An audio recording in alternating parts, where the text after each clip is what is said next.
Here we go.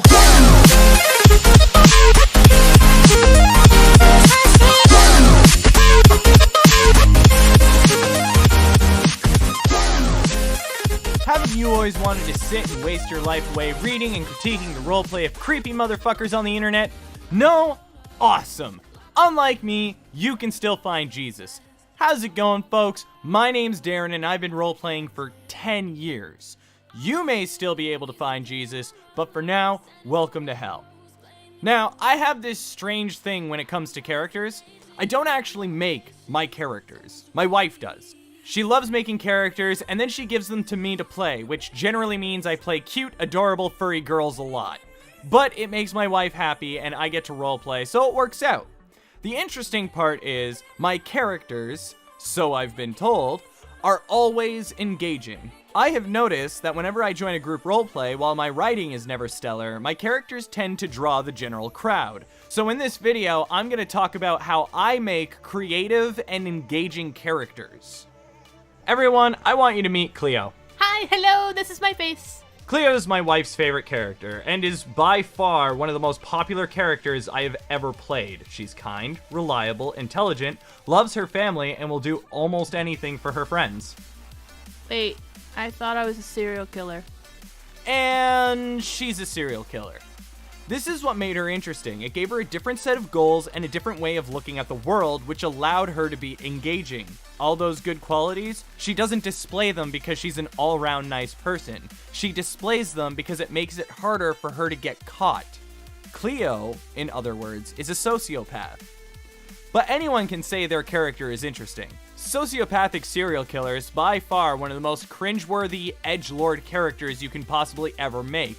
But no one ever takes into account the most important thing about the character, the story around them and the nuances that make them interesting. Sociopathy and serial killer should never be the entire foundation of your character. If you don't understand what these terms mean, why they became these things, and how they became that. Cleo was a child of a genetic experiment, similar to Rocket Raccoon, a dog who is genetically modified to be intelligent and bipedal.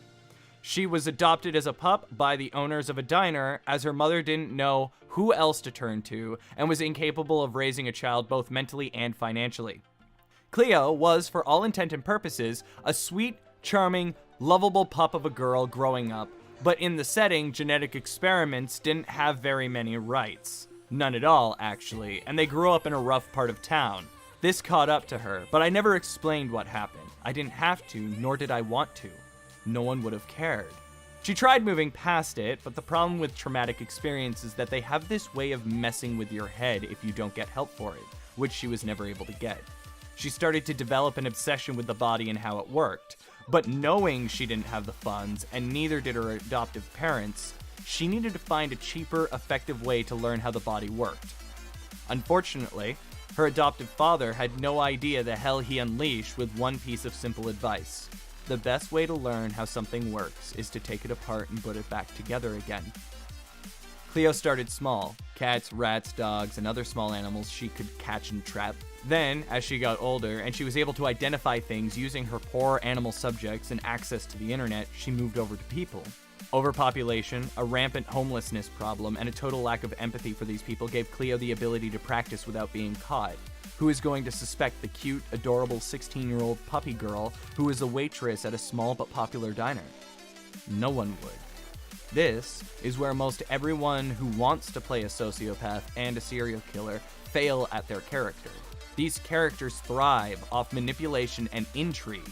They are the masters of social stealth and can blend from one personality to another personality seamlessly. They are completely capable of being whoever the people they are around need them to be, to get them to trust the sociopath. This is why sociopaths, and even more so psychopaths, are hard to give therapy to, because no one knows if they are actually trying to better themselves or are just using the therapy to learn how to better manipulate people.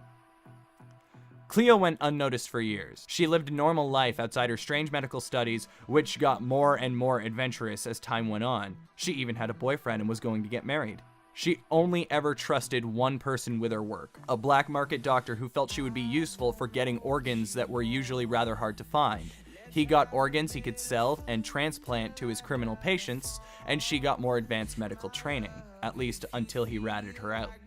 Cleo went to prison and was there for 15 years before she was finally broken out. But this is a backstory that, in paraphrase, gives the basics of what Cleo is, and how she got to where she got at the start of the roleplay. I left much of it out because I went insane writing it, but what you were just given were the important parts. And sadly, I have to tell you that all of that on its own is worthless. It's writing on a screen, or in this case, words in your ear.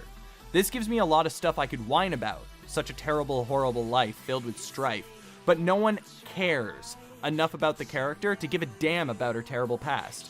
No one wants to sit and listen to a pity party when they first meet someone. So this is where the most important part of making your character have an impact on those writing around you comes in. Get people invested. I've always liked to play in a way that deliberately puts other people in the spotlight. People like their characters, and people want to show them off. I always make it a point to play my characters more like an NPC. They're there, they're part of the story, but they aren't the ones hogging the spotlight. If you try to make your character the spotlight every time they're involved in something, then they're never going to be in the spotlight. Character moments should be big, powerful, and if you're going to steal the focus of a roleplay for even a few minutes, it has to fall in line with the general story you and your partners are trying to tell, and there has to be a cooldown between the last time you did it. Put your character's backstory in the writing on a drip feed, and don't make everything that would call back to it a big moment. Cleo wanted nothing more than to have a child, always having this feeling that everyone would eventually abandon her, but if she had a child, she would be the best mother ever, so that they would never leave her. Someone who would be by her side until the day she died, and her greatest achievement. She always had an obsession with having a child, and while in prison, the guards would use that against her. They would say that if she ever had a child, she would use it as a puppet to do her work for her, or worse yet, cut it open to figure out how it ticked. They would also threaten to spay her, as a ploy to keep her in line and do what they wanted her to do, because she never let go hope that she would eventually get out. This makes any comment on her ability to be a parent or any threat to her ability to have a child put her on the defensive. Most of the time, it would be a cold glare, totally breaking the masks she put on around other people, where she let the killer that she was show through, but only subtly. A message: I will deal with you later. Other times, the response was explosive. She would drop the act and in many ways succumb to the anger that the sociopath is known for having. These things are things that anyone who plays these types of characters do, but many fail to do the one thing that makes these actions meaningful. Build the repertoire with the other characters around you that allow you to have an impact. Make it so when you make that sledgehammer blow, all previous blows you have made were with a jeweler's hammer. Master how to do this, and people will love your sociopath, your serial killer, or whatever other mentally unstable character you might make. Mental instability shouldn't make the character, and be the only thing your character is capable of expressing. You have a range of emotions and scenes you can pull off with them, and sometimes being a supporting character is the best place you can be to really have your character shine. Roleplay the characters you want to play, but always remember that roleplay is a two-lane street at the minimum. Share with your other players and communicate with each other so that you can both have an enjoyable experience. If there are more people, communicate more. Everyone should have the opportunity to make their character shine, and if you give that to them, they will be all the more likely to do their best to help your character shine. So with that, until next time, my name is Darren, and I hope you enjoyed the video. I would like you all to have a wonderful day, and ta-ta for now.